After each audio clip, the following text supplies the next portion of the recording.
네, 안녕하세요. 오늘 제가 발표드릴 논문은 Semantic Image Synthesis with Spatially Adaptive Normalization이라는 논문입니다.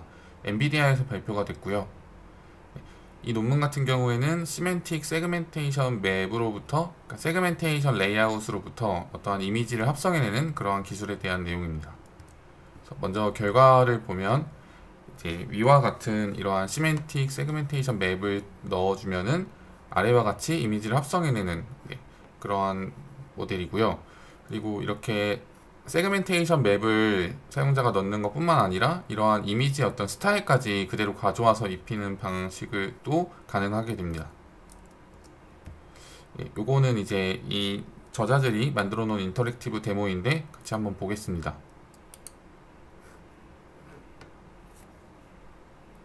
Our interactive application looks like a simple paint app.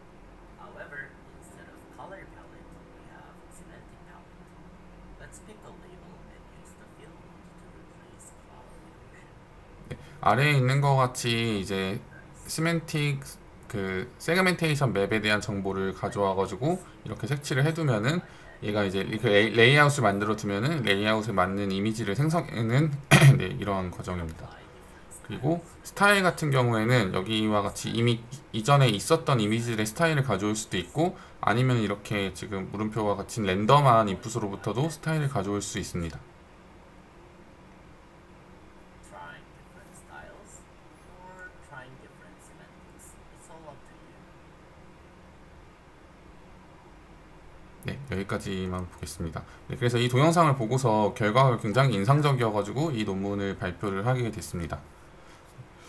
일단 논문의 내용을 소개해드리기 전에 먼저 서머리를 간단하게 드리면은 이거는 이제 컨디셔널 이미지 신시시스 위드 시멘틱 맵, 그러니까 시멘틱 맵으로부터 어떤 이미지를 컨디션을 받은 상태에서 합성해내는 그런 기술에 대해서 소개를 하고 있고요. 여기 이제 스페셜리 어댑티브 노멀라이제이션이라는 기법을 제안한다고 합니다. 이 내용이 거의 논문에서의 전부입니다. 그리고 이제 시멘틱과 스타일 둘 다를 컨트롤할 수 있는 이러한 모델을 만들었다라고 소개를 하고 있고요. 여기 지금 가운데 보이는 요 구조가 제가 위에서 말씀드린 Spatially Adaptive Normalization, 여기 줄여서 스페이드라고 부르는데 그 스페이드라는 모듈의 구조입니다. 그리고 아래는 전체 아키텍처 구조인데요.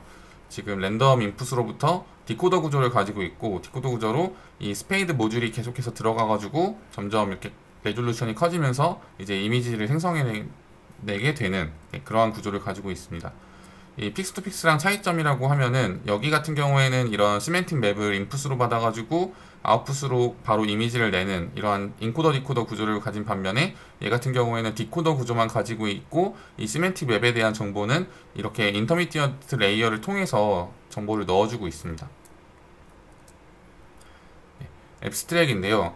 좀 전에 설명드렸던 내용이 반복이 되는데 이 스페셜리 어댑티브 노멀라이제이션, 이 스페이드라는 걸 제안을 하게 돼서 이걸 통해서 이제 포토 리얼리스틱한 이미지를 만들어낼 수 있게 됐다. 그래서 시멘틱 레이아웃으로부터 이러한 결과를 얻어냈고 이 논문에서 또 이제 얘기하는 게 노멀라이제이션 레이어에 대한 얘기를 많이 해요. 근데 이제 왜냐면은 여기서 제안하는 이 스페이드라는 게 노멀라이제이션 레이어거든요. 근데 이러한 다른 논문에서 나왔던 이런 노멀라이제이션 레이어는 이러한 시멘틱 인포메이션을 워시어웨이하는 이런 성향을 가지고 있다고 해요.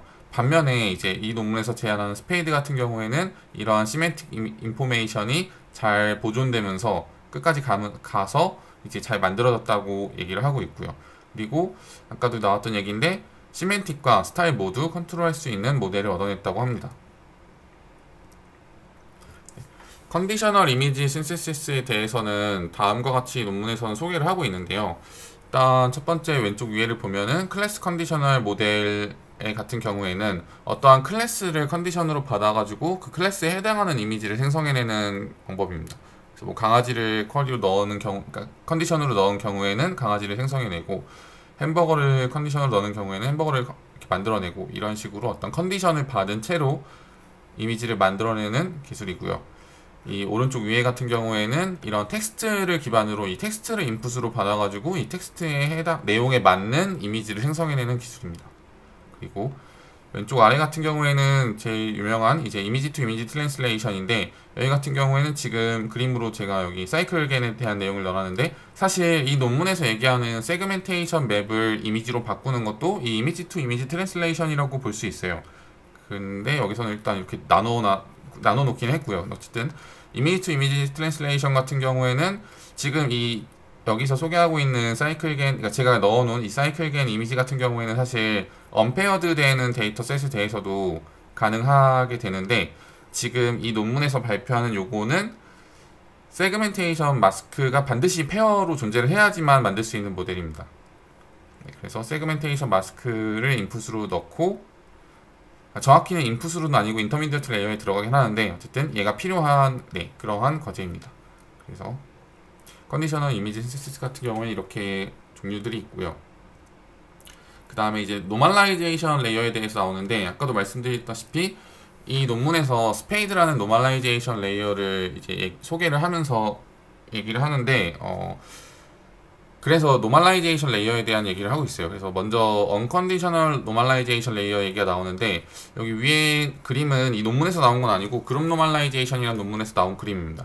그래서 뭐 배치놈, 레이어놈, 인스턴스놈, 그룹놈 이렇게 다양하게 그림을 그려놨는데, 각각의 이제 어떤 축을 기준으로 노멀라이제이션을 할 건지를 에 따라서 이제 이게 알고리즘이 달라지게 되는 거죠. 그래서 배치놈 같은 경우에는 컨볼루션 구조에 있어서 이제 배치 들어온 그 n개랑 채널별로, 그래서 배치별, 채널별 평균과 이제 분산을 구해가지고 작업을 하는 거고, 레이어놈 같은 경우는 이런 축을 통해서 하는 거고, 이런 식으로 각각 레이어들이 있고, 근데 이러한 레이어들은 다들 그 익스터널 데이터에 의존하지 않아요. 그러니까 어떠한 컨디션이 주어진 게 아니라 그냥 어떤 학습을 더 안정적으로 하기 위해서 그래서 만들어진 노멀라이제이션 레이어인 거죠. 그래서 언컨디셔널이라는 말이 붙는데, 반면에 이 논문에서는 컨디셔널 노멀라이제이션 레이어를 사용하기 때문에 컨디셔널 노멀라이제이션 레이어들에 대해서도 소개를 하고 있습니다. 그래서 먼저 논문에서 소개하는 다른 논문에 쓰인 이제 컨디셔널 노멀라이제이션 레이어는 다음과 같이 두 개가 있는데, 먼저 컨디셔널 배치 노멀라이제이션 같은 경우에는 요 노멀라이제이션을 시키는 파트까지는 똑같아요. 노멀라이제이션 시키는데 여기서 다시 어떤 스케일을 곱하고 바이어스를 더하는 이런 식의 디노멀라이제이션을 하게 되는데, 이때 이제 어떤 컨디션이 주어지게 되고, 이 논문 같은 경우에는 스타일을 가져와 가지고 이렇게 스타일을 만들어 놓은 이 스타일 팩터를 가져와서 곱해주고 더해주고 해서 디노멀라이제이션을 한다고 합니다. 그리고 아래 논문 같은 경우에는 제가 PI12에서 전전에 발표를 했던 그 스타일겐이라는 논문에서 나오는 애인데, 얘 같은 경우에는 이미지의 스타일을 담고 있는 이 W 벡터를 가지고서 얘를 다시 이제 어떤 플리커넥티드를 거쳐서 2 곱하기 채널 수 개수만큼 이러한 스타일의 어떤 스칼라 값을 만들어내게 되고, 이거를 퍼 채널로 디노멀라이제이션 하게 돼요. 그러니까 노멀라이즈 하는 거는 다 똑같아요. 배치놈도 사실 노멀라이제이션을 시킨 다음에 이러한 감마를 곱하고 베타를 더하게 되는데, 이제 배치놈 같은 경우에는 이 감마랑 베타를 학습을 하게 되죠. 런드 파라미터로. 근데 얘네 같은 경우에는 그거를 이제 다른 외부 데이터로부터 가져와서 스타일을 입힌다라는 개념을 가지고 있어요. 그래서 위와 다른 점이라면은 얘는 이제 채널별로 스타일을 가져와 가지고 요 Y 스케일이랑 Y 바이어스, 이게 이제 스타일을 입히는 과정이라고 볼 수 있습니다. 그래서 이걸 일반화해 놓은 그림이 제가 오른쪽에 그려봤는데, 이미지의 어떤 액티베이션 맵을 노멀라이제이션 시키고, 이 노멀라이제이션 된 거를 가지고서 익스터널 데이터를 받아서 컨디셔닝을 시키는, 이제 이거를 어떻게 할지에 대한 거가 이제 각각 알고리즘마다 다르겠죠. 그래서 이렇게 컨디셔닝을 시키는 게 컨디셔널 노멀라이제이션 레이어라고 소개를 하고 있고요. 그래서 이 논문에서 주장하는 이 스페이드라는 모듈은 다음과 같습니다.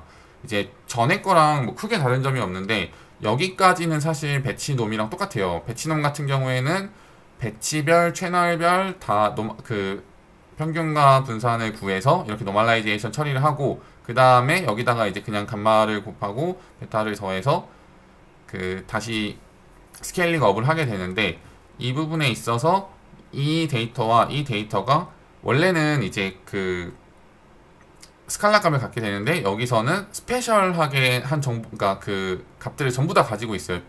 그 자리 위치마다. 이거를 그림으로 좀 보시면 편한데 이러한 어떤 시멘틱 세그멘테이션 맵을 가지고서 컨볼루션을 거치고 컨볼루션을 거쳐서 지금 요 액티베이션 맵과 똑같은 쉐입으로 만들어주고 이거를 그냥 엘리멘트 와이즈로 곱셈을 하고 다시 여기에도 마찬가지로 엘리멘트 와이즈로 썸을 하는 이런 식으로 구조가 되어 있습니다. 그래서 이 스페셜한 정보를 그대로 다 보존한 채로 곱하고 더하고를 한다라는 점이 이 스페이드의 차이점입니다. 그리고 이제 이 곱하는 값 자체가 런드 파라미터는 아닐 테고 이 컨브를 거친 이 액티베이션 된 값과 곱해지는 거겠죠. 그래서 스페이드 제네레이터의 전체 구조는 다음과 같습니다. 일단은 스페이드는 방금 전에 제가 설명을 드렸는데 먼저 배치놈, 싱크드 배치놈을 통해서 이제 노멀라이즈 된 채로 오게 된 거를 이 시멘틱 맵을 리사이즈를 시킨 다음에 얘를 컨볼루션을 거치고 컨볼루션을 거쳐서 곱셈을 하고 다시 컨볼루션을 거치고 컨볼루션을 거쳐서 덧셈을 해서 이렇게 나오게 됩니다. 이게 이제 스페이드 모듈이고요. 이 스페이드 레지듀얼 블락 같은 경우에는 다음과 같이 되어 있는데 스페이드를 한번 거치고 렐루 컨브 그다음 스페이드 렐루 컨브를 한 거를 이렇게 레지듀얼 블락을 추가해서 여기서도 또 똑같이 스페이드 모듈을 거친 후에 더해주는 방식으로 가지고 있습니다. 그리고 여기 나와 있었던 이 싱크로나이즈드 배치놈 같은 경우에는 이제 멀티 GPU를 사용하는 경우에 배치놈의 그 민값이랑 베리언스를 각각의 GPU로부터 다 모아줘야 되기 때문에 그런 기법이라고 소개를 하고 있고요. 그래서 전체 아키텍처는 이렇게 생겼는데 지금 보시면은 랜덤 레이턴트 벡터를 통해서 얘가 디코더 구조로 돼 있어요. 그래서 디코더 구조로 점점 이렇게 레졸루션이 커지는데 이제 그 중간중간에 스페이드 레지듀얼 블럭이 들어있어가지고 이 레이아웃에 대한 이 시멘틱 맵에 대한 정보를 계속 넣어주게 되는 거죠. 그래서 반면에 픽스 투 픽스 같은 경우에는 인코더 디코더 구조로 되어 있고 이 세그멘테이션 마스크를 직접 인풋으로 넣어준다는 점이 차이점입니다. 그래서 얘가 이제 이렇게 랜덤 벡터를 인풋으로 받음으로써 얻을 수 있는 장점이 나중에 이 인풋을 그 랜덤 벡터를 조절을 하면서 어떤 이미지의 그 스타일을 바꿔낼 수 있다고 해요. 그래서 여기서 멀티모달 신세시스가 가능해졌다라고 소개를 하고 있고요.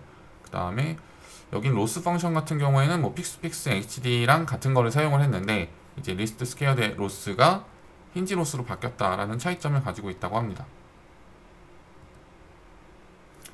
모델 아키텍처에 대한 내용은 이렇게 그림은 다음과 같은데요. 여기서 보시면은 여기는 인코더가 있어요. 인코더가 있는데 여기는 이 인코더가 하는 역할은 여기 요 그림인데 이제 이미지를 그냥 받아가지고 얘를 뮤랑 베리언스로 나타내주는, 그러니까 변환해주는 그렇게 인코딩을 해주는 역할을 하고 있습니다. 그래서 실제 어떤 이 데이터에 대한 분포를 가지고서 뮤랑 베리언스 내주는 역할을 하고 있고요. 이게 요 인코더랑 방금 전에 설명드렸던 이 제네레이터랑 요만큼을 가지고서 VA 구조를 가지고 있어요. 그래서 사실 얘도 여기서 인코더 디코더 구조를 갖는 거긴 한데 실제 제네레이터를 사용할 때는 이 랜덤 벡터로부터 만들게 되는 거고 학습을 할 때는 얘가 인코더를 거치고 제네레이트 돼서 나온 결과가 다시 요 이미지가 되도록 원하는 식으로 학습이 되고 있습니다. 그래서 이렇게 되고 있고 그 다음에 전체 아키텍처 다시 보면은 제네레이팅 된 이미지를 가지고서 컨캐네이션을 시켜가지고 디스크리미네이터에 넘기게 되죠. 그래서 여기서는 아마 리얼 이미지가 다시 컨캐네이션 돼가지고 들어가서 학습이 또 될 거고요. 이 컨캐네이션을 시키는 방법은 픽스 투 픽스에서 사용한 방법을 그대로 사용을 하고 있어요. 그리고 여기서 이제 요게 이제 지금 디스크리미네이터 구조인데 여기 마지막에 플리 컨볼루셔널 구조로 되어 있는데 얘가 이제 패치겐과 같은 방법으로 학습을 하기 위해서 마지막에 이렇게 플리 컨볼루션 구조로 되어 있습니다.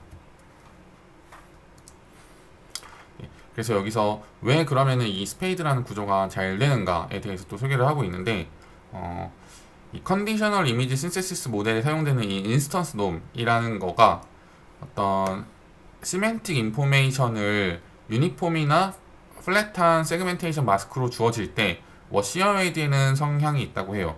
그러니까 지금 이 논문에서는 시멘틱 인포메이션, 그러니까 시멘틱 레이아웃을 가지고서 컨브를 거친 거를 스페셜 정보를 그대로 남긴 채로 이제 곱하고 더하고를 하고 있죠. 반면에 이거를 만약에 어떤 유니폼한 값으로 바꿔주거나 플랫한 어떤 뭐 플리 커넥티드 등을 거쳐서 플랫한 어떤 값으로 바꿔주는 순간 이것들을 입혀져 봤자 이러한 시멘틱 인포메이션이 쉽게 사라진다고 합니다. 노멀라이제이션 레이어를 거치면서. 반면에 스페이드는 그러한 시멘틱 인포메이션을 더 잘 보존할 수 있다고 해요. 다른 노멀라이제이션 레이어에 비해서. 그래서 여기서 뭐 가정을 하는 게 이러한 노멀라이제이션 여기서 이제 가정을 하는 게 이제 컨볼루션을 가지고서 세그멘테이션 마스크에 적용을 하고 그 다음에 노멀라이제이션을 시키는 상황을 가정을 해요. 근데 이제 더군다나 이 세그멘테이션 마스크가 만약에 싱글 마스크가 들어왔다고 하면은 그러니까 이렇게 되면은 인스턴스 노멀라이제이션을 적용했을 때 이러한 노멀라이제이션 된 액티베이션은 전부 제로가 돼가지고 시멘틱 레이블이 사라진다고 합니다. 그러니까 우리가 어떤 액티베이션 된 맵이 있고 거기다가 어떤 감마를 곱하고 베타를 더하는데 이 감마가 무슨 값이든 상관없이 사실 노멀라이제이션을 시키면은 그러니까 5 곱하기 액티베이션을 노멀라이즈 시키던 6 곱하기 액티베이션 된 거를 노멀라이제이션 시키던 사실 같은 값이 나오게 돼요. 노멀라이제이션 시키는 순간. 그래서 그게 이제 어시더 어웨이 될 수 있다. 같은 값을 곱하게 되면은 그런 문제점을 제기하고 있고요. 그리고 반면에 스페이드 같은 경우에는 액티베이션을 이전 레이어에서 온 다 액티베이션을 가지고서 노멀라이제이션을 시키기 때문에 그러한 문제가 없다고 합니다. 그래서 실제로 위의 결과를 보면은 인풋으로 전부 다 스카이를 넣었을 때랑 전부 다 그래스를 넣었을 때 픽스 투 픽스 같은 경우에는 이렇게 그냥 단일한 어떤 결과를 보여주고 있는 반면에 스페이드 같은 경우에는 이렇게 결과도 내고 여기에 어떤 이미지의 그런 구조 것도 갖게 되는 거죠. 그 다음에 멀티모달 신세시스에 대한 얘기인데 여기 아까 요 그림은 이제 제가 아까 설명드렸던 이 인코더랑 제네레이터가 결국에는 VAE 구조를 갖는다라고 얘기를 하고 있어요. 그리고 그로 인해서 여기서 랜덤 벡터를 통해서 우리가 나중에 이제 어떤 이미지를 계속해서 다르게 만들어서 생성을 하고 싶을 때, 그러니까 레이아웃은 같게 하되 이렇게 이미지 어떤 스타일을 바꾸고 싶으면은 그냥 이 랜덤 벡터를 바꿔가면서 인퍼런스를 하면 된다고 합니다. 그래서 이러한 구조를 가짐으로써 멀티모달 신세시스가 가능해졌고, 그래서 결국에는 이게 이제 VA 구조를 학습을 하게 되고 여기서 이제 이게 베리에이션 오토 인코더 구조를 가지기 때문에 케일 다이버전스 로스까지 사용을 해가지고 학습을 시켰다고 합니다. 그래서 이렇게 같은 세그멘테이션 마스크에 대해서도 다양한 어떤 스타일을 입힌 그런 이미지를 만들어낼 수 있게 되는 거죠. 네, 실험에 대한 내용을 쭉 적어놨는데 일단 처음부터 간단히 보면은 일단 제네레이터와 디스크리미네이터에 둘 다 스펙트럴 노멀라이제이션을 적용했다라고 합니다. 더 학습을 안정되게 하기 위해서 스펙트럴 노멀라이제이션을 적용을 했고 러닝 레이트 같은 경우에는 각각 이런 값을 적용을 했고 아담 옵티마이저에 이러한 파라미터를 가지고서 돌렸고 V100 GPU를 8개를 사용했다고 합니다. 그리고 이제 이 멀티 GPU를 사용하기 때문에 싱크로나이즈드 민과 베리언스를 컴퓨테이션 해야 됐다고 해요. 각각의 GPU로부터 나오는 것들을 모아주기 위해서 이런 방법을 사용해가지고 학습을 했다고 하고 데이터셋 같은 경우에는 다음과 같이 이렇게 있고요. 그래서 여기서 이제 클래스가 많은 것 같은 경우에는 여기 182개나 있는 경우도 있어요. 이렇게 다양하게 데이터가 있고 이 마지막에 이 플리커 랜드스케이프라는 데이터 같은 경우에는 이 엔비디아에서 직접 모아놓은 데이터인가 모아서 실험한 데이터 같은데 얘 같은 경우에는 어노테이션을 사람이 한 게 아니라 프리트레인된 딥랩 V2 모델을 가지고서 세그멘테이션 마스크를 구했다고 합니다. 대신에 이렇게 구하면은 사실 정확하지가 않기 때문에 실제 이거를 어떤 평가를 하는데 쓰거나 그러진 않았고 그냥 이걸로 이제 이미지 생성한 거에 대한 결과 정도를 보여주는 그 정도의 용도로 사용을 하고 있어요. 그리고 퍼포먼스 매트릭 같은 경우에는 여기도 좀 재밌는 게 이제 시멘틱 세그멘테이션 모델을 사용을 했어요. 그러니까 합성된 이미지를 가지고서 시멘틱 세그멘테이션 모델에 다시 넣게 돼요. 거꾸로. 그러면은 다시 얘가 또 어떤 시멘틱 레이아웃 맵을 뽑게 되겠죠. 그거를 가지고서 이 합성하기 전에 그 레이아웃과 비교를 하는 거예요. 그러니까 만약에 합성이 되게 잘 됐다고 하면은 그 합성된 이미지를 다시 잘 학습된 시멘틱 세그멘테이션 모델에 넣었을 때 잘 얘가 어떤 그라운드 트루스 레이블을 뽑아내게 되겠죠. 그래서 이걸 가지고서 또 그 성능을 측정을 했다고 합니다. 그래서 이걸 측정할 때 이제 민 IOU랑 픽셀 어큐러시 매트릭을 사용을 했고 그 다음에 FID도 사용을 했다고 합니다. 여기는 이제 정량적인 비교인데 비교를 하기 전에 여기서 이제 비교를 한 모델들에 대해서 간단하게 소개를 하면은 일단 CRN이랑 그다음에 SIMS, 픽스2픽스 HD 이렇게 세 가지의 모델과 여기 이 논문에서의 모델을 비교를 하고 있고요. 첫 번째 나온 거는 이제 저도 이 논문을 읽어보진 않아서 잘 모르겠는데 얘가 이 앞에 두 개 모델 같은 경우에는 일단 그 겐 구조가 아니라 그냥 리컨스트럭션 로스를 통해서 학습을 하는 구조예요. 그리고 여기 같은 경우에는 반복해서 리파인을 한다. 그래서 아웃풋으로부터 로우부터 하이 레졸루션까지를 반복해서 리파인을 하는 방법으로 학습이 된다고 하고요. 그 다음에 얘 같은 경우에는 좀 특이했는데 실제 트레이닝 셋에 있는 리얼 세그먼트들을 컴포짓 한 다음에 그걸 가지고서 근데 이제 그렇게 막 모아가지고 조합을 시키는 건데 그렇게 하면은 당연히 그 경계면이 이상해지기 때문에 그 경계면을 리파인 시키는 거를 학습을 한다고 합니다. 그래서 이런 식으로 학습을 해가지고 한 게 있는데 얘도 제가 이제 결과물을 봤을 때 굉장히 자연스럽게 만들어냈더라고요, 많이. 그래서 아마 이렇게 진짜 데이터를 가져와가지고 만들기 때문에 그런 게 아닌가 싶습니다. 그리고 밑에는 이제 겐 구조로 되어 있는 픽스2픽스 HD를 베이스라인으로 하고 있고요. 그래서 결과를 보면은 이렇게 나와 있는데 다 좋게 나왔죠. 대부분의 것들에서 좋은 결과를 얻어냈고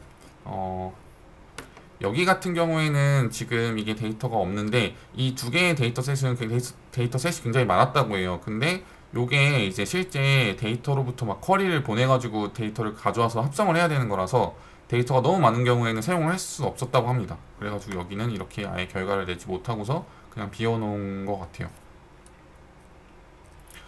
그리고 실제 이제 결과 만들어낸 이미지들을 직접 보면은 여기 이제 가장 오른편에 있는 게 실제 만들어진 이미지입니다. 그리고 여기 같은 경우에도 실제 만들어진 이미지입니다.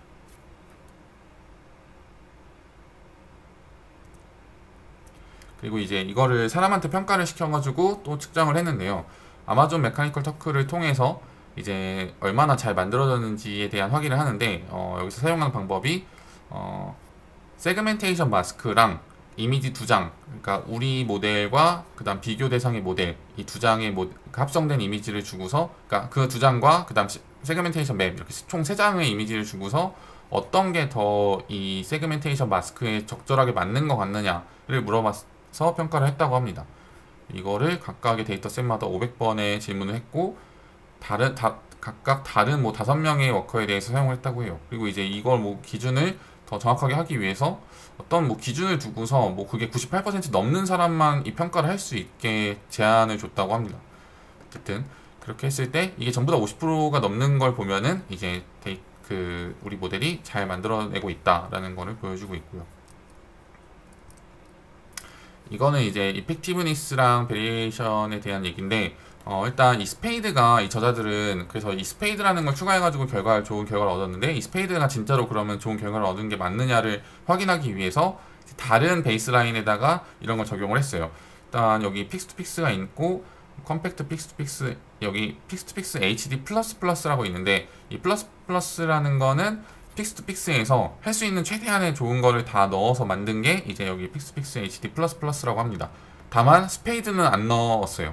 그러니까 스페이드를 넣지 않은 최대한의 잘 만들어진 모델을 가지고서 이제 픽스2픽스 HD 플러스라고 불렀는데 여기서 보면은 스페이드를 쓰는 경우가 전부 다 좋은 결과를 얻어내면 볼 수 있어요. 그러니까 픽스2픽스 구조를 가지고서 여기 같은 경우는 인코더 디코더 구조를 갖고 요 위에 같은 경우에는 디코더 구조만 갖는 방법이에요. 그리고 여기 이제 콘캣 같은 경우에는 그 세그멘테이션 마스크를 스페이드 같은 경우에는 이제 디노멀라이제이션 하면서 입히게 되는데 콘캣은 그냥 단순하게 채널 와이즈로 붙이는 거예요.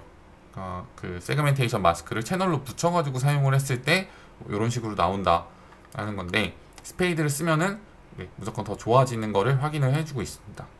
그리고 이건 이제 스페이드 제네레이터를 만들 때 여러 가지 변경을 해보면서 만들어 본 건데 뭐 인풋을 세그멘테이션 마스크로 맵으로 넣는 경우랑 랜덤 인풋을 넣는 경우 그리고 이제 커널 사이즈를 바꿔보고 모델의 캐퍼시티를 바꿔보고 노멀라이제이션 기법을 바꿔보고 이렇게 했었을 때 여기 이제 볼드체로 칠해놓은 방법들이 가장 좋았다라고 소개를 하고 있습니다. 그래서 결론인데요. 이 논문에서는 그래서 이제 이 스페이드라는 스페셜리 어댑티브 디노멀라이제이션이라는 기법을 적용을 했고 이를 통해서 이게 이제 노멀라이제이션에서 아파인 트랜스포메이션을 수행하는 그러한 역할을 한다고 합니다. 그리고 이를 통해서 여러 가지 뭐 인도어, 아웃도어, 랜드스케이프, 스트레스 씬에 대해서 여러 가지 씬에 대해서 좋은 결과를 얻어냈다고 하고요. 그리고 아까 처음에 봤던 동영상처럼 이런 멀티모달 신세시스와 가이디드 이미지 신세시스가 모두 가능한 이러한 어플리케이션을 시연했다고 합니다.